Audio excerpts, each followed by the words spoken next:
Welcome back to the Real Estate 401k Show. I'm your host, Mike Weinstein, alongside Justin Frederick and Ryan Gerdes. It is Friday, so it is story time, and each week we like to share some of the stories that have taken place because of incredible supporters and listeners like yourselves. We have so many people text into the podcast and go down that road to building wealth in real estate.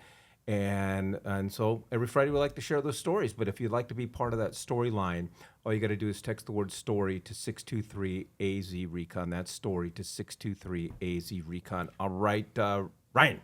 All right. Got some awesome clients. We've been working for a while. Finally found a new home builder that really fit their profile. Great area for them, and so did that a while back. Now, we were able to negotiate with the builder to do a contingency sale. What that means is that they wanted to sell their home first before they were committed to the contract to purchase this new home build. Not very common, but we did get it done. And so from there, we had 60 days to get it marketed, get it under contract.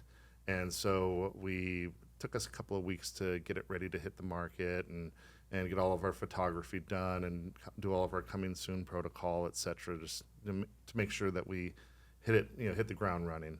So we did that, and in there, average days on market for homes to sell was around 75. It's just kind of what we're seeing here. So just yesterday, we went under contract. Nice. Cool. Cool. So we did it in 40 days or 41 days, so significantly under the average. And for our model match, we went under, I can't share the contract amount, but we are $25,000 to $30,000 above what the next highest model match sold for. So we did really good on the price. We did really good on the days on market, and we are within compliance on closing on the new build. So pumped for them. So that's a little win for the week. That's a great win. Yeah. Justin. All right, so with the rates lowering, we've been pumping out some refis, and I had an individual who closed on their home. We had tough credit initially, but been following my credit plan. So initial closing was at 7.625% interest rate, $530,000 loan. So I was able to offer Streamline at 5.75%. Which is almost 2% lower in rate at no cost at all. And they told me no. And so I wanted to tell that story because, you guys, if you have no recoup time and you're saving money monthly, and I can't say this to her, it's a slam dunk. It is a no-brainer. There is no recoup time. They would automatically, there's no appraisal, there's no income documents. There's no asset documents. You're automatically. I think they were saving $830 a month. Isn't it so weird how people just don't like math? She said, "Call me back when it's in the forest." I said, "I don't think we're going to get there." So I would advise you to take this, and if it keeps going down, we can do this again, and we can find the no cost option. But I would advise you to take this.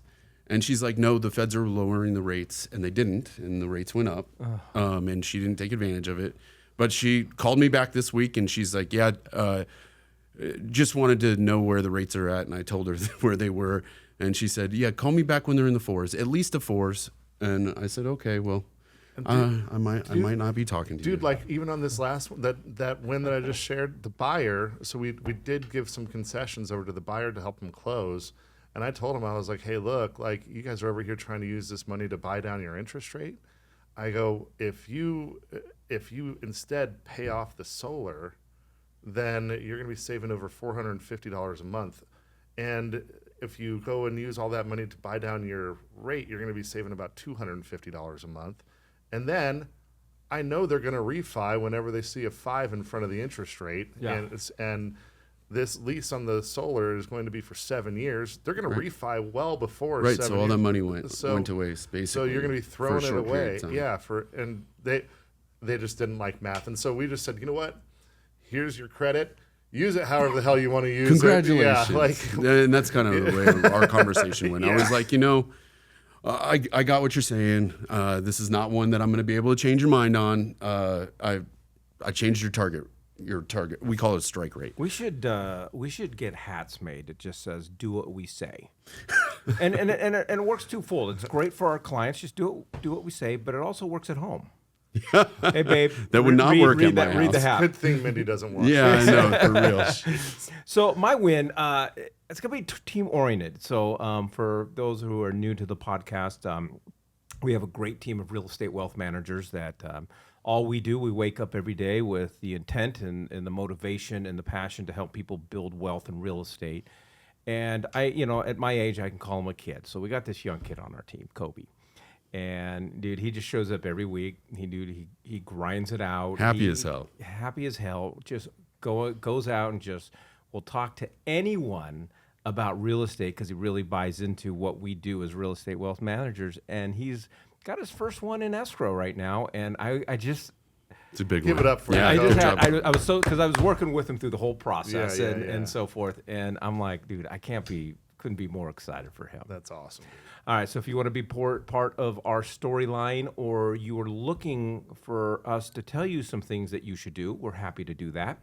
All you got to do is text the word story to 623-AZ-RECON. That's story to 623-AZ-RECON. All right, Ryan, we are into October.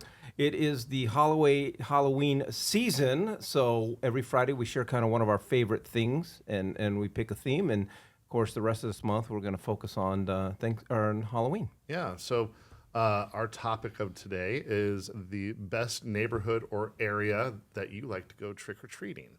So Justin, hit us. Do you still trick or treat?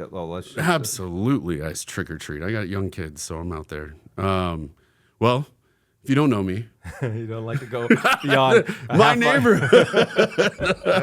But it's twofold. I mean, I've lived in multiple neighborhoods. My neighborhood is incredible.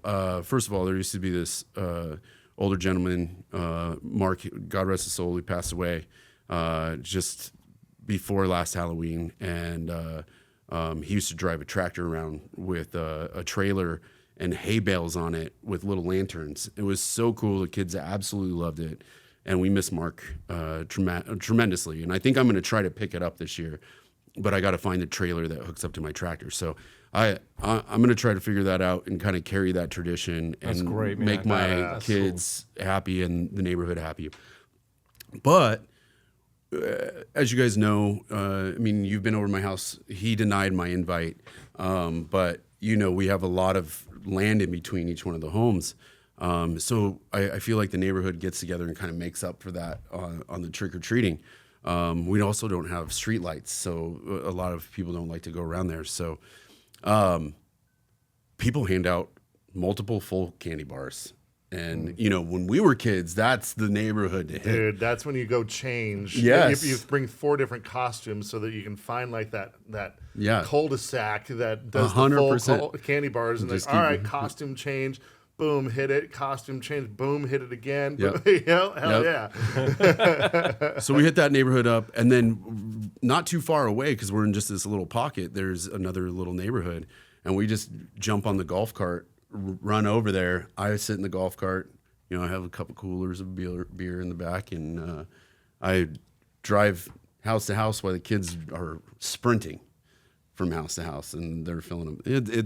That's cool. Halloween night is absolutely incredible for us. We have such a blast, and yeah. All right, so where is that? It's at Thunderbird and 83rd Avenue. All right. Yeah. Just look for the street that has no street lights. No. There you go. And a dude in a tractor trailer. A dude on a tractor. Yeah. So, my trick-or-treating days are long past. My youngest, he got out of trick-or-treating early. But regardless, I sit outside every year and hand out the candy. My neighborhood just sucks. Like, it's got to be the worst neighborhood to be a kid. But when we lived in Palm Valley was just a lot of, you want to be in a neighborhood for trick-or-treating purposes. I don't want to violate any fair housing laws here.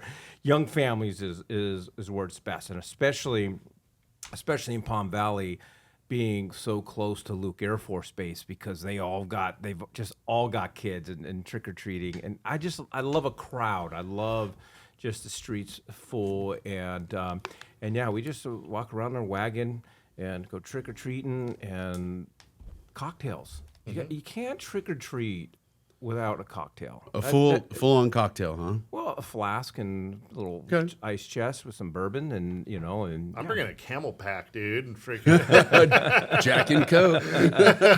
But Palm Valley out there in Goodyear was my favorite neighborhood to trick or Okay. treat. All right. Well, I'm going to give an honorable mention over to Encanto because that's probably my favorite place to take the kids. But now I have to kind of switch it up to my favorite place to give out candy because my kids, they're not interested. But we have some friends that live, about 2.5 miles south of us. And it's between 15th Ave and 7th Ave from like Orangewood down to like Glendale. And the fire department closes down those streets.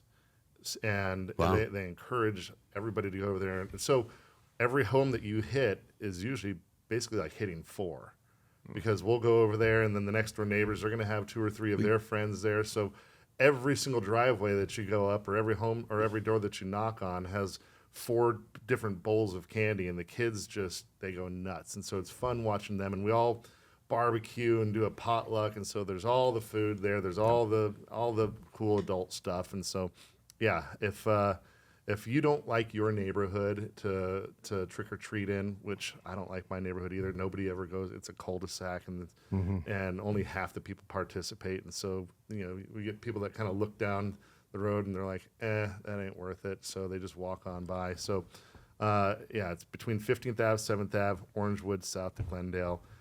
You'll see what I'm talking about when you pull up. All right, everybody knows by now on this show we're nothing but givers. Yeah. So, and I think it's a safe assumption we don't have a lot of young kids that tune into it. But I'm telling you, what I used to do, and it was just money, is go trick or treating the next day as well. If you, because people, What are you talking about? because people are now getting rid. They want to Only Mike. They just want to get rid of all the leftover candy. So I'm just telling all the kids out there. If you don't like your teeth, Don't do this. no. Don't. Oh yeah, we used to do it all the time. What's your opinion We on said- this? I think this is asinine. Yeah, this is no wonder where Mike got all his Mikeisms from. Yeah. What's wrong with that idea? If you like candy, If people- someone came knocking on my door the day after Halloween asking for candy, I wouldn't even answer the door. I would just be like- I'd be like, "What are you doing?" you'd be surprised. Okay. All right. Well, there it is. I think it's crazy. Well, if you want to be a part of our storyline, please go ahead and text the word story to 623 AZ Recon. That's story to 623 AZ Recon.